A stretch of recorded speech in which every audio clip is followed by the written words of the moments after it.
Fosso Kudju représente au Cameroun aujourd'hui l'un des derniers gardiens de la sagesse ancestrale, de la religion ancestrale africaine. Il est animé par l'esprit de vérité-justice. C'est l'un des gardiens du culte de nos ancêtres. C'est l'un des gardiens du lien entre la terre et le ciel. Fosso Kudju,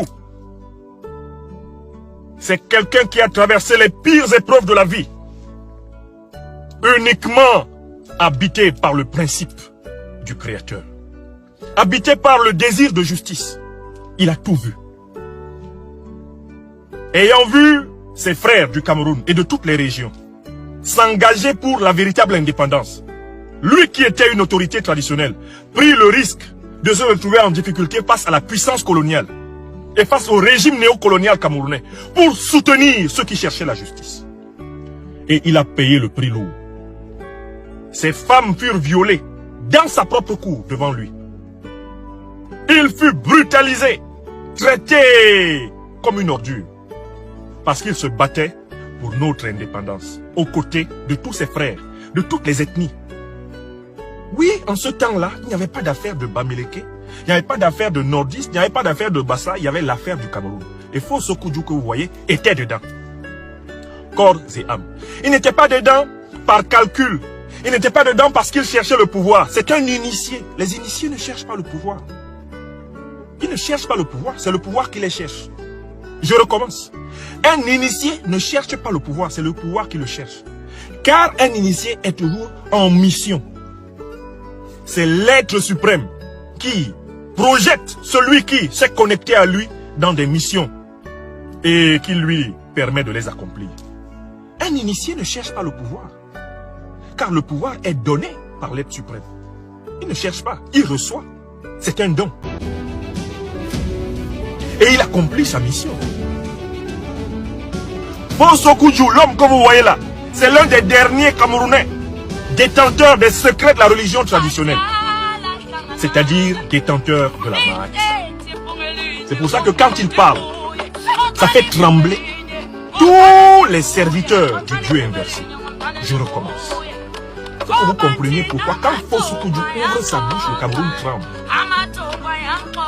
Je recommence. Un initié ne cherche pas le pouvoir. C'est le pouvoir divin qui choisit l'initié et qui l'envoie en mission. Écoutez bien les récits de tous les grands initiés qui sont envoyés.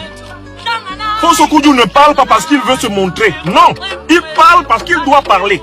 Je recommence. Sa Majesté Fosso Kudju ne parle pas parce qu'il veut se montrer. Non, il parle parce qu'il doit parler. Parce que c'est sa mission.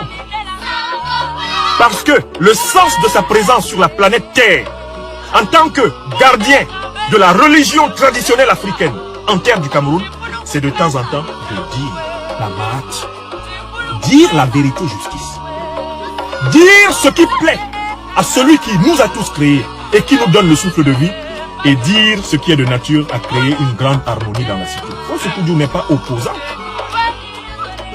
à Paul Biya. Il n'est pas opposant à Idio. Fosso Kudju est au service de l'humanité camerounaise. Ce n'est pas la même chose. Ils ne sont pas dans la même dimension. Fosso Kudju n'est pas l'opposant du sous-préfet qui le harcèle. Il n'est pas son opposant. Fosso Kudju n'est pas son adversaire. Il n'évolue pas dans les mêmes sphères. Fosso Kudju fait vibrer le verbe éternel du Dieu incréé. Il fait vibrer la lumière profonde et multimillénaire de l'Afrique. Il fait briller ce qu'il y a de plus grand, de plus noble en toute humanité. Que ce soit l'humanité visible ou l'humanité invisible. Quand il parle, nos ancêtres parlent à travers lui. Tous les êtres angélisés parlent à travers lui. Quand il parle, le Seigneur lui prête le verbe pour toucher les cœurs. Donc vous voyez que le sous-préfet qui multiplie des communications, c'est une véritable mouche. Une mouche à côté de ce que Fosso Kudju représente pour le peuple camerounais, pour l'Afrique et pour le monde. Fosso Kudju n'est pas venu au monde pour lutter contre un sous-préfet. Il n'est même pas venu au monde pour lutter contre un président. Il est venu au monde servir la marque, servir la vie. Et c'est ce qu'il fait. Et on peut imaginer toutes sortes de persécutions contre lui. Cet homme-là, il mourra comme il est né. Il mourra d'avoir vécu pour sa mission. Voilà la deuxième chose que je voulais dire à tout le monde. Ce faux Sokoudou, ce n'est pas l'adversaire du souple défaillant. Ce n'est même pas l'adversaire du sacre reptilien. C'est le serviteur du Très-Haut. C'est le serviteur de la vérité, justice. Ce qu'il dit est vrai, que cela vous plaise ou non. Ce qu'il dit est bon, que cela vous plaise ou non.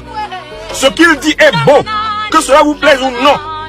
Ce qu'il dit est et sera, que cela vous plaise ou non. Sokoudou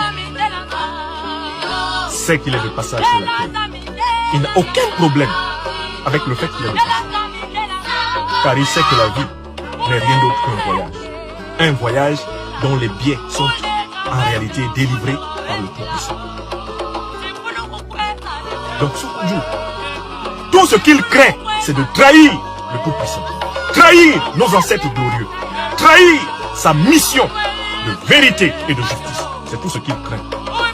Mais il ne craint pas quelqu'un. Ne craignez pas ceux qui tuent le corps. Craignez ceux qui tuent l'âme.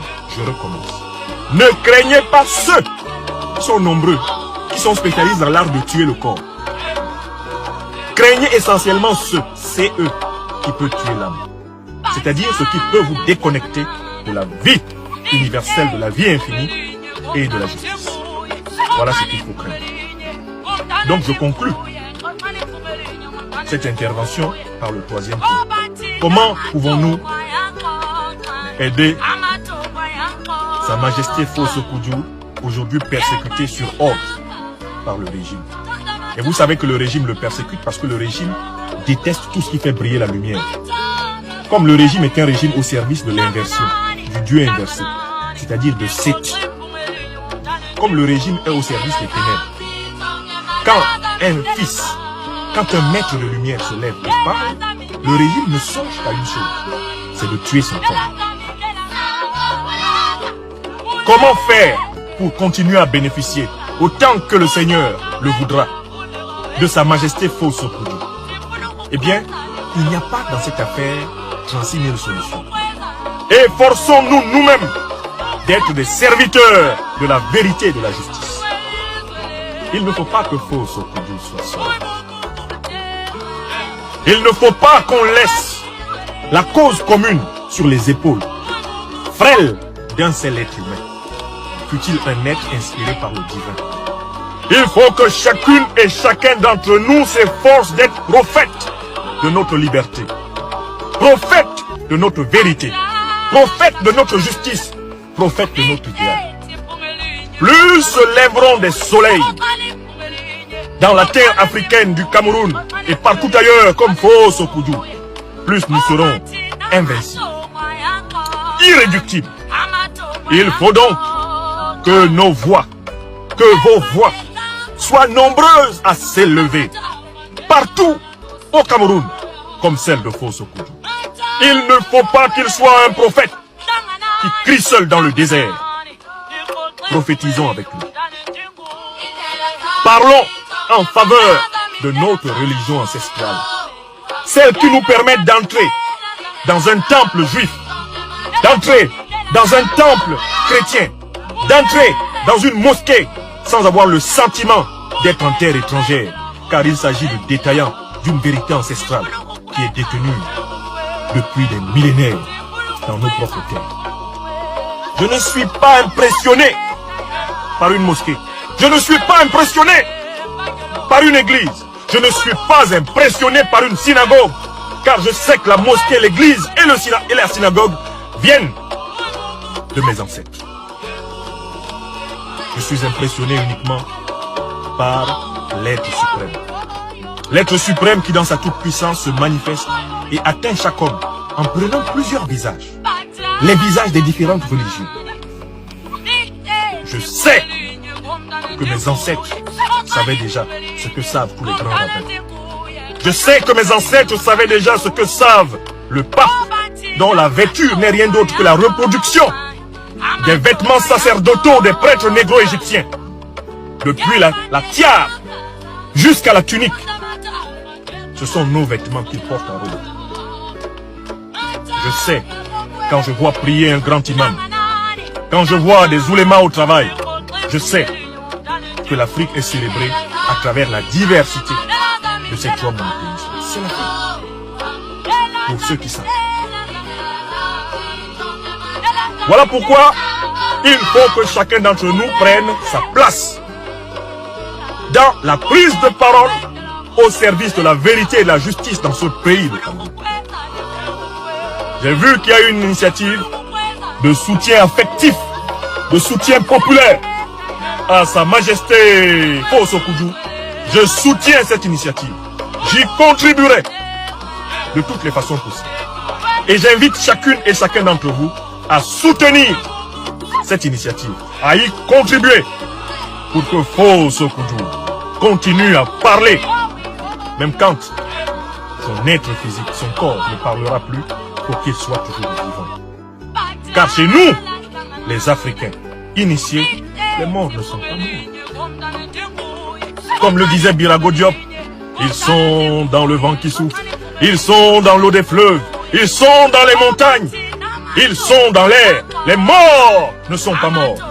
Birago Diop savait que la vie était infinie et que cette forme physique n'était que, en réalité, un scaphandre, une tenue revêtue par l'âme pour vivre sur la terre en attendant ses prochains moments. Chers amis, unissez-vous à moi, si vous le voulez bien, pour remercier nos ancêtres de nous avoir accordé des hommes de la valeur du Fosso Okoudjou. Unissons-nous aux êtres angélisés qui veillent sur chacune et chacun d'entre nous pour les remercier de nous avoir envoyé des hommes qui ont le courage de la vérité et de la justice, comme Fosso Okoudjou, le roi de Bamendi. Remercions le Tout-Puissant, le Maître de vie. Remercions Nyambe, Batoupek. Remercions Ra de continuer à transmettre sa flamme à des Africaines et à des Africains qui vont servir le redressement non seulement de l'Afrique, mais de toute l'humanité. Ainsi soit-il. Je vous remercie d'avoir suivi ce direct. Je vous invite à bien vouloir le partager. Soutien à